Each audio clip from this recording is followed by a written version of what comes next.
Welcome. Welcome, everyone.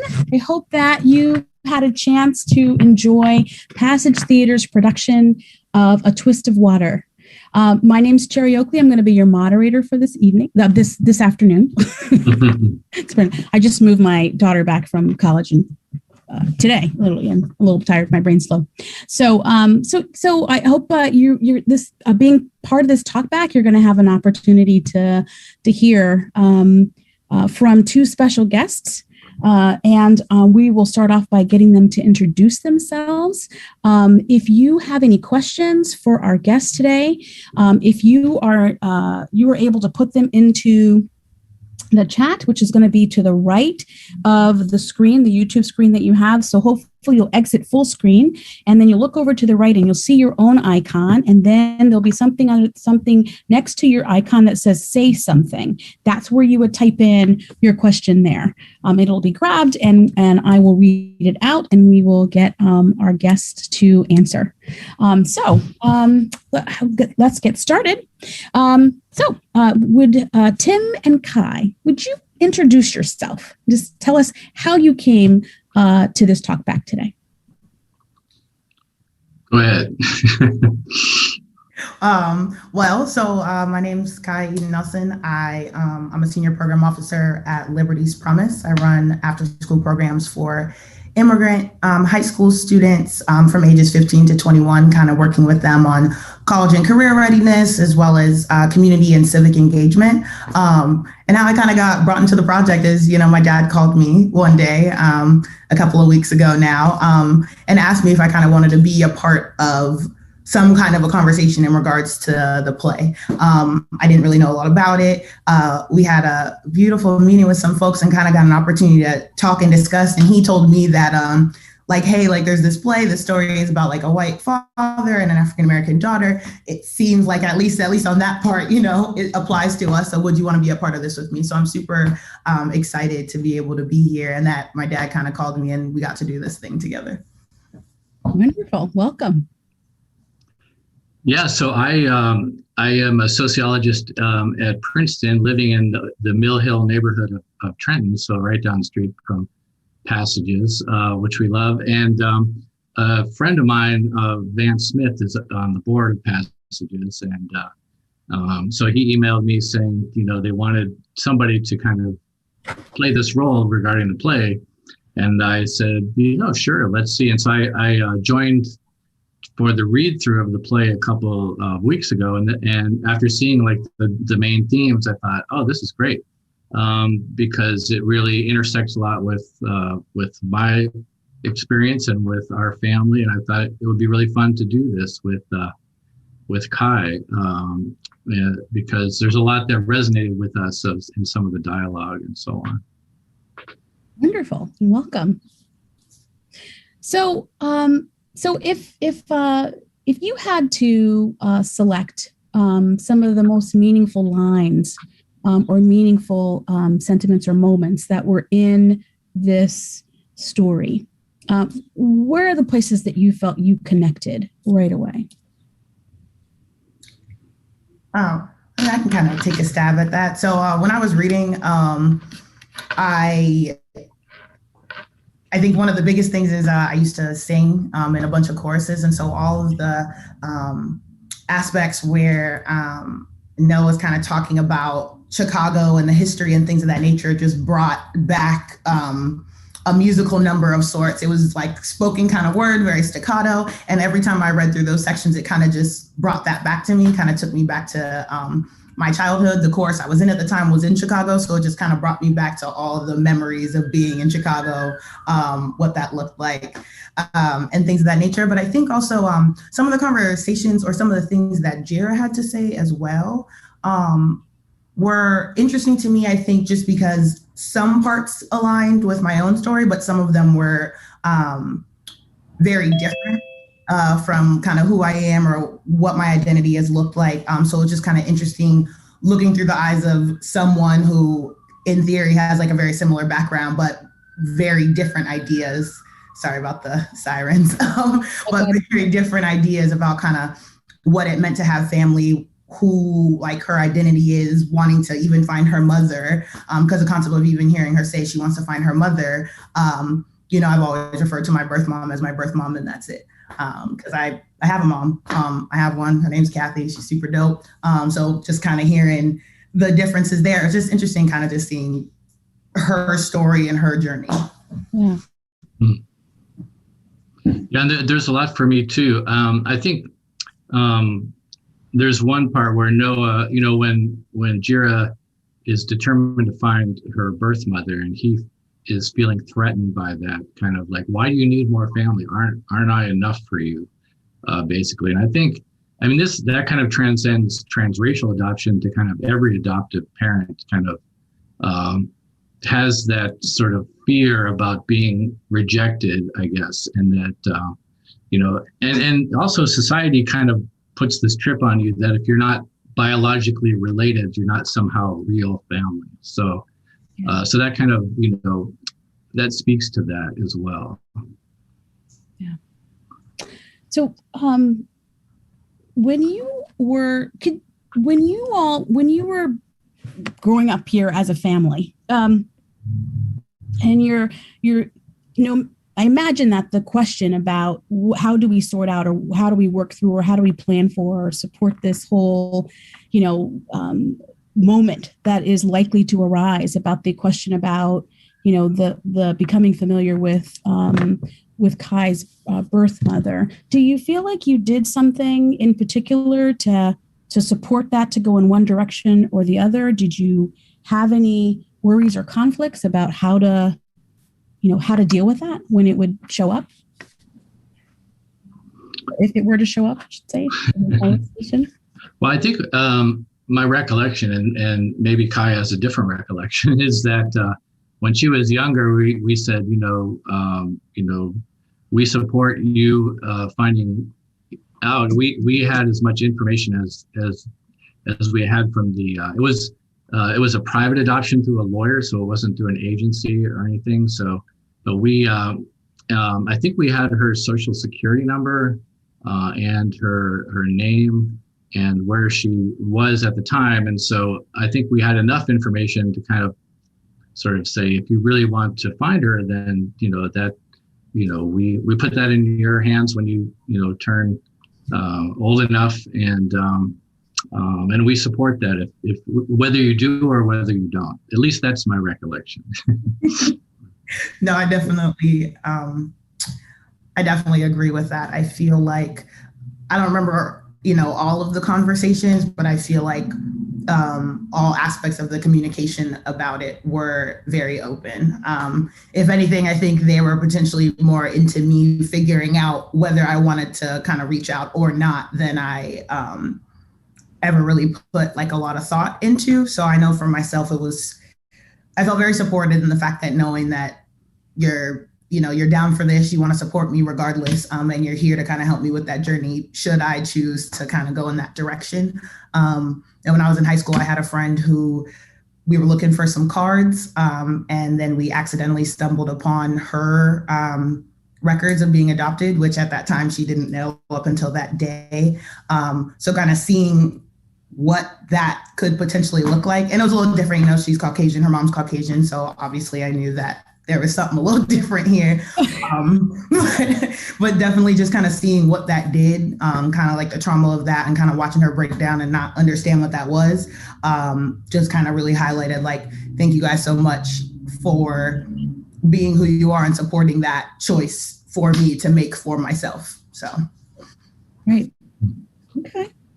So can you both talk about, I got a chance to read some blog posts by each of you. Amazing. So thank you for sharing that, and giving us kind of a peek into your lives and just how you're perceiving things in the world. So could you guys each talk a bit about what it is that you are doing around the blog post for Passage, and how exactly you figure out what it is that you're gonna blog about? Well, I think, because it is in service of the play and the production and all on. So we had the idea of keying off of certain, quotes. We were fortunate enough to have the script sent to us, so we could actually like read through, and then we actually put together a second blog post that we did together that I don't think saw the light of day, but it was kind of a more extensive list of quotes with first Kai and then me responding to her response to the quotes. So I think, and there's enough resonance, with the play, and a lot of really amazing dialogue, particularly when Noah is kind of, talking about the experiences that about family. That's what I really keyed off of, and so on. There's a lot going on today. I don't know what it is. Yeah, I think we kind of had a little conversation trying to think about what we were going to write. So I know for the first one, we kind of both did our own individual takes. And I know my dad had already seen like the read through of the play. And so it was awesome for me to then later be able to see the read through, but then also to read through the script. At first I was going to watch, then I decided to read, and then I went back to watch because I really like to read quite a lot. So for me, I kind of there were certain things that just stuck out. Basically, I think those are the quotes that I kind of pulled out to kind of start up our second blog post. But just kind of things that resonated a little bit, I think particularly because Jira and Noah have such a little bit of a tension kind of in the relationship. But like me and my dad have always been kind of like this. So it's very interesting kind of seeing that kind of difference or disconnect with the two of them. And those are the ones that tended to kind of stand out to me. So. Okay.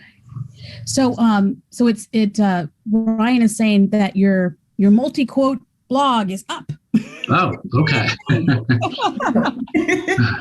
So that's a good thing. And Van Smith is reporting that the blogs are moving and beautiful, and thanks you both for those. And so I'm curious, what were some of the lines that that really were meaningful or memorable? Well, you want to start, Kai? No, you go first. I just pulled it up here, so I'm a little bit cheating. Well, there's one I think that Kai reacted to also in her first blog about needing the documentation. And again, this speaks to sort of like people are really not getting interracial sort of families when they're encountered and the different experiences we've had. And so in this second blog, I talk about when Caitlin was an infant and not yet, the adoption was still not finalized. We were living in New York City, and my wife's parents came to visit, and we took a bus up through Manhattan to the Cloisters. And so right around the top of Central Park, and the bus was super crowded, and we actually all got separated because of that. And so the bus stopped, and I'm looking out the window, and all of a sudden I see my wife on the sidewalk talking to two New York City police officers. And I'm like, well, what is happening here? So I made my way off of the bus and got out there. And it turns out the black bus driver had called the police because of Kathy holding a black infant and just kind of not having anywhere to kind of think about what was happening with that. And so thought he better just contact law enforcement. And it was a very, because the adoption wasn't finalized, it was kind of a frightening experience. But so that was, so having this kind of having to prove the kind of relationship, and Kaya wrote about this as well, particularly when they started getting older, her and her younger sister. Mm. Yeah. It's kind of weird when I think about it now. Just obviously I don't remember that because I was very small, but just noticing kind of, and I wrote about it too, but like just noticing people like staring or making comments or questions if like, me and my dad are holding hands and then my sister and my mom are walking together, or, the four of us going to a restaurant, and not for nothing, I could have been on his back. He could have been standing on my head and people would still try to seat the four of us separately. Or even just kind of questions that'll come up where, people meet me. I don't necessarily go out of my way to be like, hi, like my name's Kai, I'm adopted and my parents are white, because that's my story. And also, like, I don't think that's necessarily the most important thing about me. Right.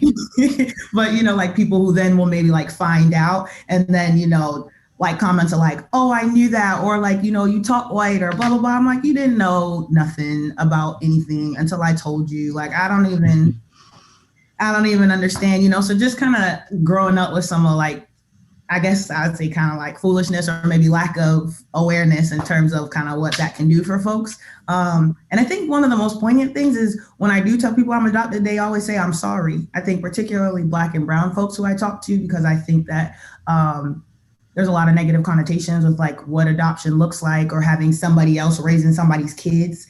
And so like for me, like whenever anybody says, like, oh, I'm so sorry to hear that, or like, I feel bad or whatever, I'm like, don't feel bad for me. You know what I'm saying? My birth mom did me a huge service when, she recognized where she was at, recognized that I could have a better opportunity and a better life. And I got blessed to now be with my folks. Like, I have nothing but gratitude for what that experience has been, like who I am now because of all those things.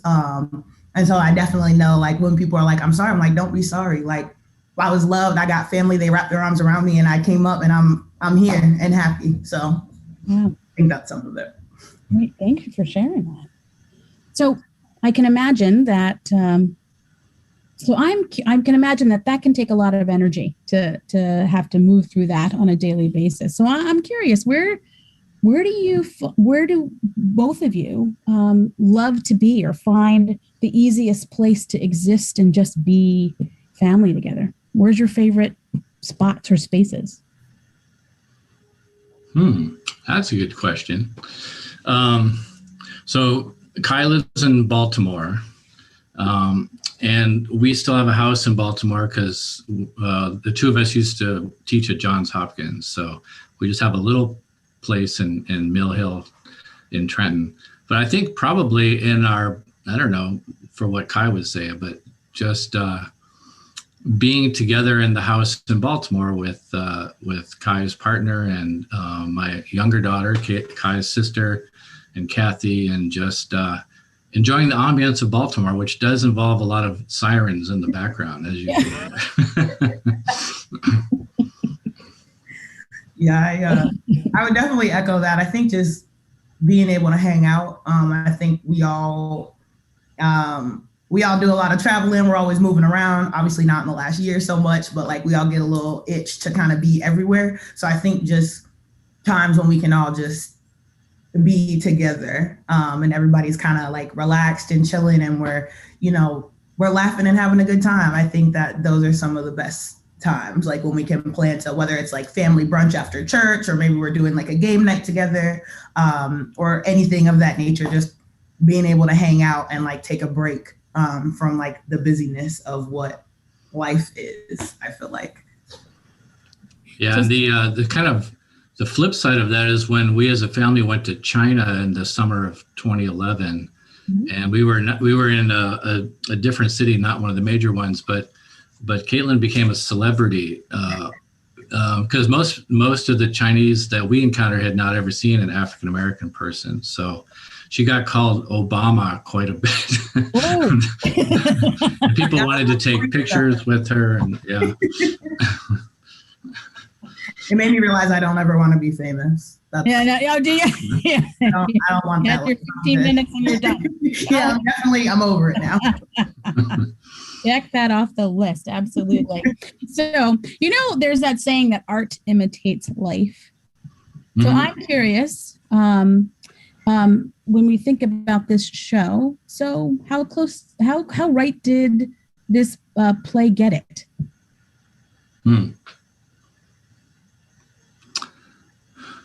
I mean, obviously there's some differences, but I think the emotional tone of it was very honest and very, not necessarily our exact experience, but nothing ever felt false to me or like, oh, this is just the writer trying to do something right.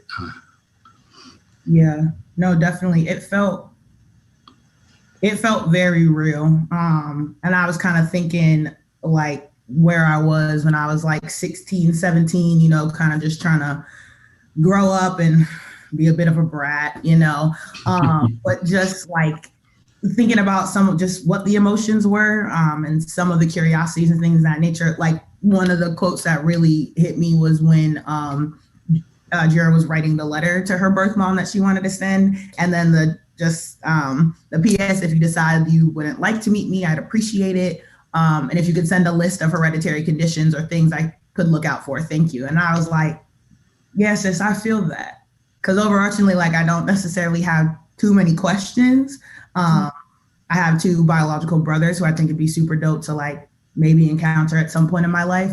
But I think that's one of the questions that I've had, like, are there any like random health things that I need to know or things of that nature? And I know my folks have told me all the stuff that they know, but just kind of thinking like, okay, like what if like she doesn't want to meet me? Because I thought about that too. Even like, I wonder if she does, I wonder if she doesn't, I wonder if whatever, I wonder if that would be hard for you to now do, kind of thinking about the flip side of what that encounter could be. So just kind of Jira's, I don't know, I just thought it was really interesting to have her, you know, write this letter, tell a little bit about herself, but also if you're not comfortable with this thing, that's fine. But would you mind letting me know some stuff just in case?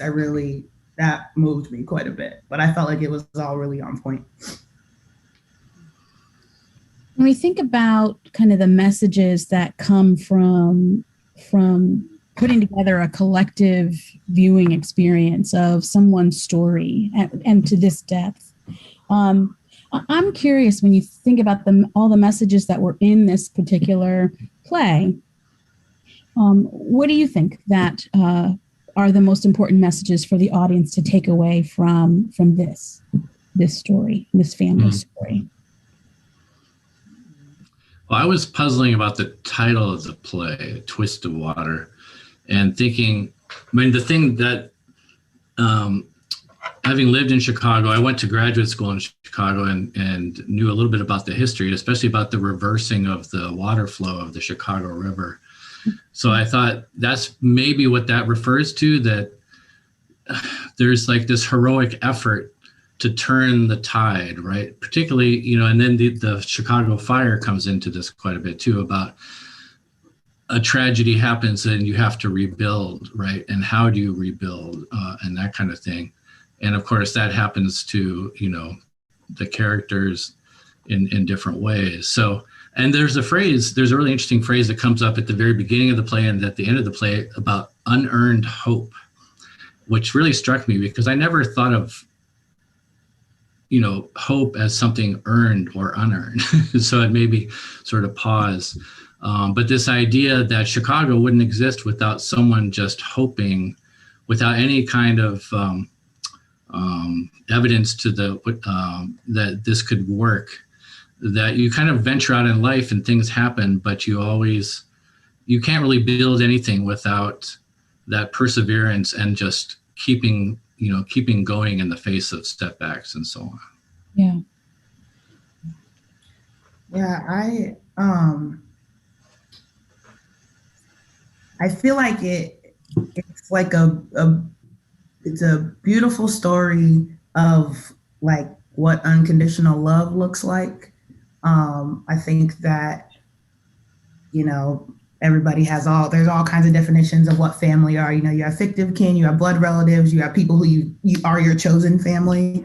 And I think there's, you know, I'm looking back, you know, I'm about to be 29 years old, and thinking about my 17-year-old self. And I know that I've had plenty of conversations with my folks, like in my more recent 20s, where I'm like, thank y'all for putting up with all the things that were happening when I was younger, because I didn't necessarily get it because you were a kid, but kind of being able to look back and be like, okay, like I kind of put y'all through the ringer a little bit, but you guys are always there. Like if I needed to call somebody in the middle of the night because of who even knows what, you're answering the phone, you're calling me back, you're picking me up, you're sending help, you're doing whatever it is you need to do. And that's like what parenting is, that's what family is. And so kind of for her to be able to see, I'm sure Jira 10 years from now would have, you know, said thank you for the fact that even if you didn't really want to do this thing and have me meet my birth mother, you stood by me with it. You were in there in that space with me and you supported me when I needed it, even though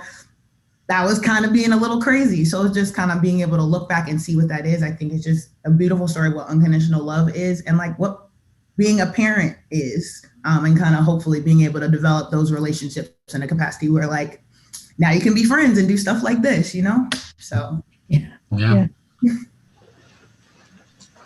So Tim, in one of your blog posts, you talked about you actually picked out this line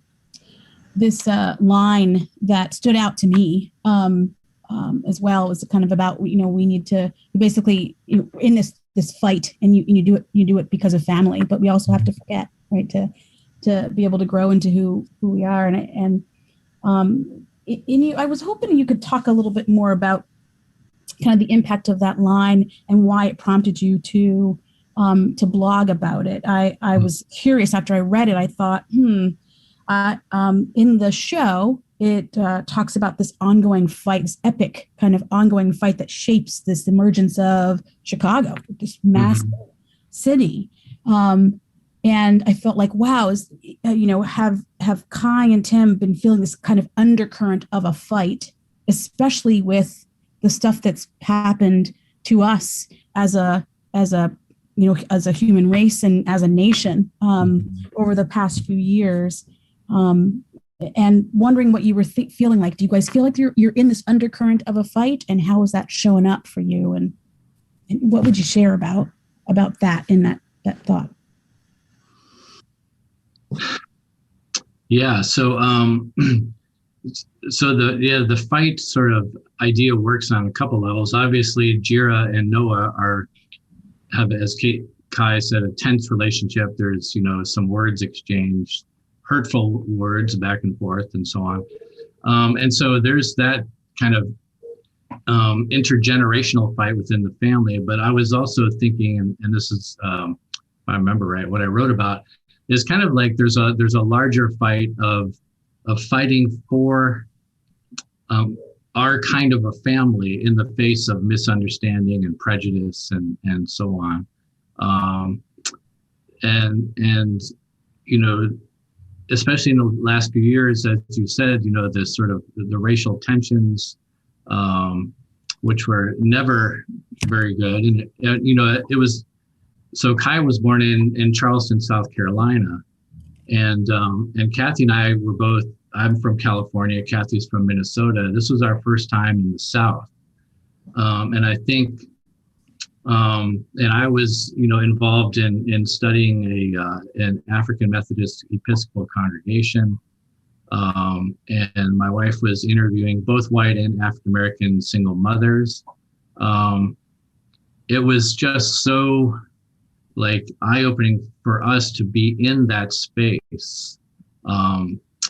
And where race, especially in the early 1990s, was way more sort of in your face than I had ever experienced that sort of before, from the white Southern folks, I guess. And we were sort of immediately cataloged as Yankees. So we were kind of, given different kind of status than most people, I guess. But it was a real education for us about race and race relations and race history in the U.S. And I think being in a place like that, it just brings it home to you in such a visceral, experiential way. And so we were determined that we wanted to do anything. We felt a calling, I'll put it this way, to be part of the healing of the racial divide in this country, in personal, professional, and any other type of way that we could. So, when if you think about the experience that you all have had, I've always been curious. Once you experience something, you start to kind of look back and say, wow, if I knew then what I know now, I would have done this different, or I would have suggested, or I would love to see this change about this process. Either one of you ever have any any ideas or wishes around this kind of adoption story that you all have that you wish, hey, I wish they would change, or I would advise this, or I would advise a family coming into this kind of relationship to do this or don't do this? What wisdom could you share? I think particularly for like transracial adoptions, in particular, but maybe it could be across the board. I think being open to having the conversations, and as the parents, like, do your research, but also like you have to be ready for the fact that you're not necessarily going to understand all the things that are going on with your kid, but you do need to be there.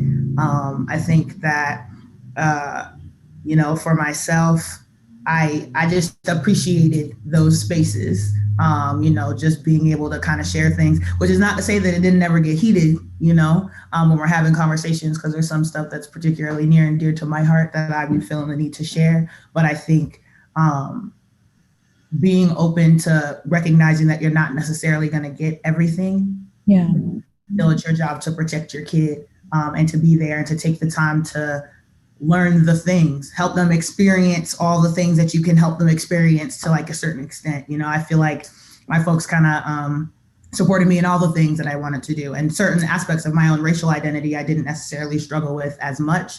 But I love to play basketball, and my dad schlepped me around all of the Northeast every weekend, hours and hours and hours, all the time, because that's what it was, and that's what they supported while I played on an AAU team. Or when I came out to them, which I guess at this point is almost 10 years ago now, but just being open and ready and willing to have the conversations, and ask the questions of things that maybe you didn't necessarily know.